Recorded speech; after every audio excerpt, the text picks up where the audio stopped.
বাড়ি করি। এবার কিন্তু বেশি বেশি হয়ে যাচ্ছে ছোট বউ, তোমাকে আমি বলে দিলাম। আমি আর কি করব? আপনি কিভাবে পারেন সবার মুখের সামনে থেকে এই মাছটা কেড়ে নেওয়ার কথা চিন্তা করতে? হ্যাঁ, এখন তো আর নিচ্ছি না, কিন্তু এই মাছের মাথা আমার চাই। তাই এই মাছের মাথা আমি নিজেই নেব। এত বড় মাছের মাথা দিয়ে আপনি কি করবেন শুনি? এই মাছের মাথা এতই বড় যে আপনারা চারজনে মিলেও খেতে পারবেন না। সেটা আমার একান্তই ব্যক্তিগত ব্যাপার, সেই কৈফিয়ত আমি তোমাকে দেব না। তাহলে শাশুড়িমা ঠিক করুক কে কোন ভাগ নেবে। একসাথে রান্না হওয়ার পর সবাইকে এক টুকরো করে দেওয়া হবে। বাড়িতে কি একটা মাছ ধরে আনা হয়েছে, সেই মাছ নিয়ে সারা দিন রাত শুধু ঝগড়াঝাটি হয়েই চলেছে। সমস্যাটা কি তোমাদের?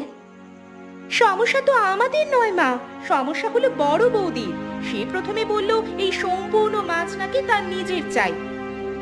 এটা আবার কেমন ধরনের কথা?